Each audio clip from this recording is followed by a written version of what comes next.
Hi guys, so today I want to share with you my intro for the Pan as Old as Time challenge from the Pantastic Ladies on Facebook.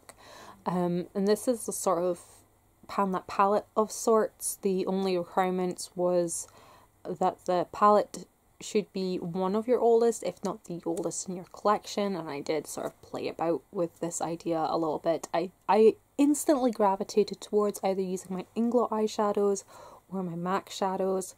My Inglot ones are older than my MAC ones, but there isn't a lot of variety, even though there are lots of shades. There's not enough variety and there's not enough cohesive colour story there to be able to create repetitive looks. And with my MAC eyeshadows, they're just too many. There are just too many to even think of attempting that. So I sort of started looking at things like quints and slightly larger palettes. I did do my Estee Lauder quints last year. That went downhill really quickly, I suppose. I think I was done with it by June or July. I'd had enough of them because they were so old and dried out, and yes, so I've sort of gravitated towards a sort of a cohesive, everyday sort of palette. So I did pick the Full Exposure from Smashbox, but I did play around with sort of the quint idea. These are my Dior quints. This one is in Rosy Tan, which is warmer browns, and this one is in Earth Reflection, which is more like taupes and silvery. And we also have Fairy Golds. This was like a Christmassy palette. Again, this is more like cooler tone browns, more neutral. I kind of thought of putting all three into the project, but again, we have the issue of not enough variety to make cohesive looks. These are all shimmer palettes. Even the ones that are supposed to be matte are more of a satin matte than a true matte. So I did decide against these guys and settled on the Full Exposure palette from Smashbox, which is everything that I wanted the Naked palette to be. And I've since declared my Naked palette a long time ago. This has the warm side and cool tone side, and I don't know if you can already see, particularly here and here and here, there is already dips forming because I have had this palette for a long time. But it's a really good go-to palette, something that I can use every day for work and just sort of power through and get use out of. I did think of possibly doubling up and putting the double exposure in as well, but I mean, it would be a nice addition, but it also has a black in it, and both palettes have blacks in them, and I wouldn't want to you know, I wouldn't want the pressure of having to use up 2 black eyeshadows, so I decided against that and just sticking with the one palette. So here we are at the beginning. The warmer side definitely has quite a bit of use already. I mean, it's by no means about to hit pan or anything, but it's definitely got a good head start on the cool tone side. So I'm really looking forward to seeing what I can get done with this. It is only 1 gram per shadow, and from, if memory serves, they're not the most densely packed shadows, so we'll see how it goes. And I've heard from other people who've tried to pan this recently that their Full Exposure palettes have gone really dry and dusty. I hope that's not necessarily the case, because that's what went wrong with my Estee Lauder shadows. They were dry, they were dusty, they were lackluster in terms of pigmentation, but that's generally what happens when eyeshadow gets old, isn't it? So we'll see how it goes, and I will update this once a month and let you know how I'm getting on. So I will see you guys later. So you thought that was the end of the video? Not quite, not quite. We're about 2 weeks after me having filmed that portion. I've spent the last 2 weeks trying to find time to edit that video and not quite getting round to it. And at this point, I'm kind of glad, because I just made you watch that for nothing. I thought the full exposure palette was going to be grand. Started off using it for a bit and it was fine, but the more I used it, the more little things niggled at me.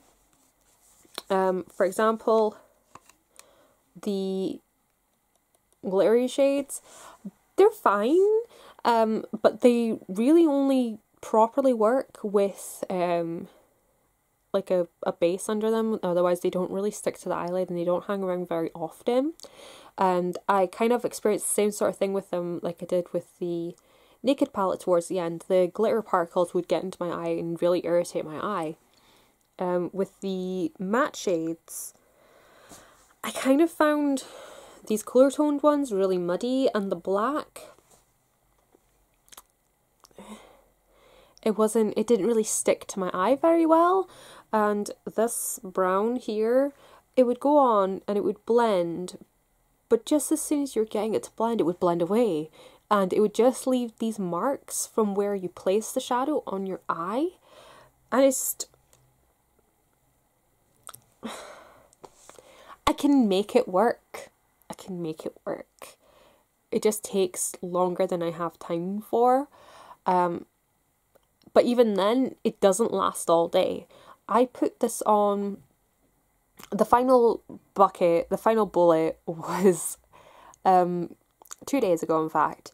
I was out running errands, it rained, I came home, I've been out at people's houses and no one said anything. But when I got home, because I don't know if anyone would really have noticed, but I noticed, it looked although I had like one heavily made up eye and one not so heavily made up eye, because I don't know if you can quite tell, this eye is slightly more hooded than this eye, and all the eyeshadow wore off. And it didn't help that the glitter particles was getting into my eye and irritating my eye, so my eye was watering. So just like around this part here, this outer part of my outer lid and the outer corner, there was absolutely no eyeshadow, completely bare skin. So yeah, we're calling quits with this guy. We're cutting it off at the pass and we're going to move on while the year is still fresh and pick something else. So in case you can't tell, it's a little bit later on than when I was filming earlier. People came home, someone woke up, and I've had a bit of an experimentation. The light is horrendous right now, but I'd had also previously come back to film something else. I'd decided on a palette, and since doing this, I've decided on a different palette yet again. So I had gone through and thought about all of the oldest palettes that I own, and the first ones that came to mind were the Chocolate Bar palettes from I Heart Makeup, which isn't very old because it occurred to me that Makeup Revolution didn't really appear until I believe 2014, possibly midway through 2013, but I think most definitely more 2014. So that kind of put these guys out. Excuse you, you're getting stuck in my lap, is you? Oh dear, don't get upset now. There's no need to get upset. Yes. So from there, I thought about the Bobbi Brown palette. This was from Christmas 2013, and I've ummed and ahed over this palette. I like Bobbi Brown shadows, but for some reason I don't get on well with these ones. I think this might be one of those classic examples of when it's done for a special edition or like a Christmas launch, the quality is not as good. I think I might actually declutter this and give it to a friend. And from there I settled on the Laura Mercier artist palette, which is, it's nice. It's a good set of like purpley toned sort of neutral colours. It's slightly warm, slightly cool. Where you going? And I kind of settled on this guy.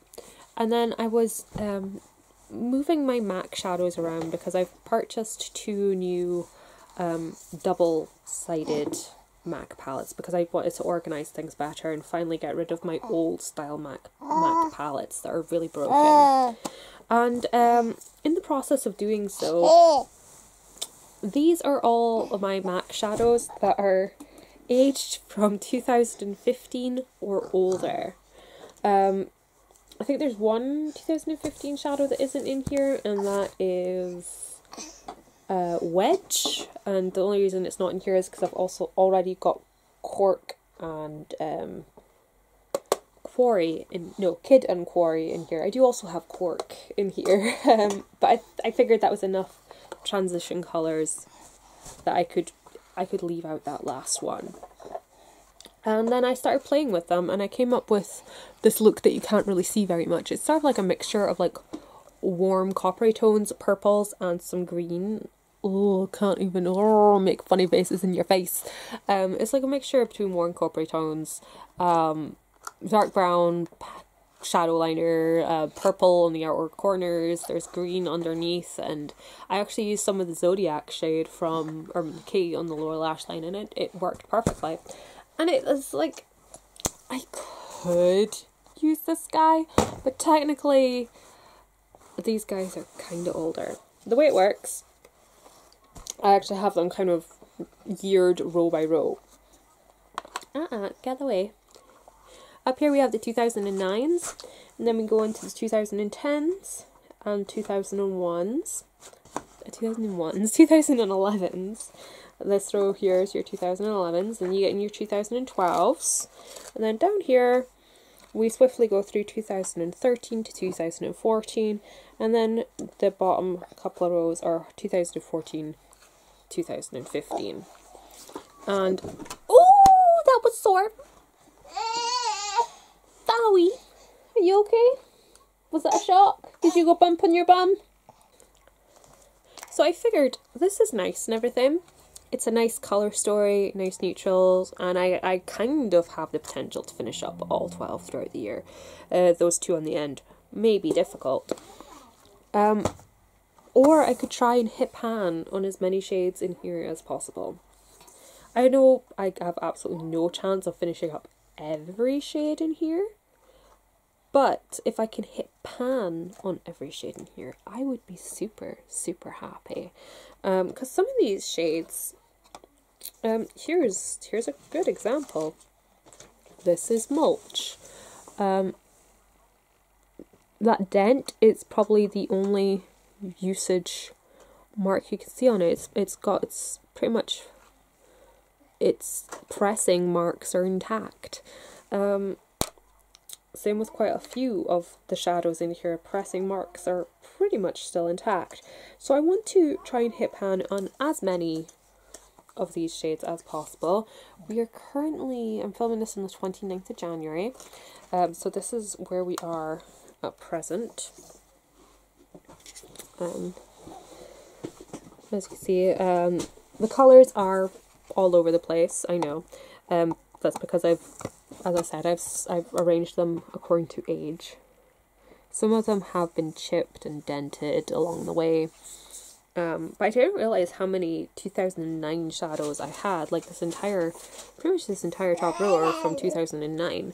They still perform very nicely, but I would like to get them moved out as, relatively quickly as is possible. So yeah, that is what I'm going to do. I'm going to try and hit pan on as many MAC eyeshadows as I possibly can. And I'm kind of looking forward to using this guy because it's like so many different colours, so many different colour stories that I can play with and work with. Like, I'm doing orange, purple, and green today. I could do orange, purple, and navy. I could do green and navy. I could do just all orange, all greens, I can mix and match and do lots of cool funky things, and I'm excited. And in case you're curious of what was left that wasn't in this palette,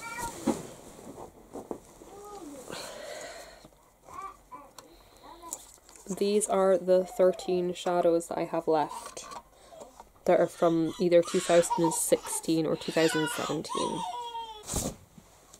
So yeah, I am a bit indecisive sometimes. I can't always make a plan and stick to it, but at least I kind of, got this in early in the year rather than waiting until like June like last time and throwing in the towel. The full exposure and I are parting ways. This is going to go in the bin. I'm done with this guy, and it's also made me realise I don't want to hold on to this Bobbi Brown palette either. It's made me realise I do kind of want to play with these guys a bit more and the Laura Mercier palette, but we will focus on the MAC palette as much as possible. I might do a sort of 5-day, 2-day, like 5 days work on the Pan That palette, 2 days work on whatever I fancy kind of thing, and we'll see where we go from there. So thank you guys so much for watching. I know this intro was going to go up very late anyways, so sorry to lead you down the garden path a little bit, and I will see you in my next video. Bye bye.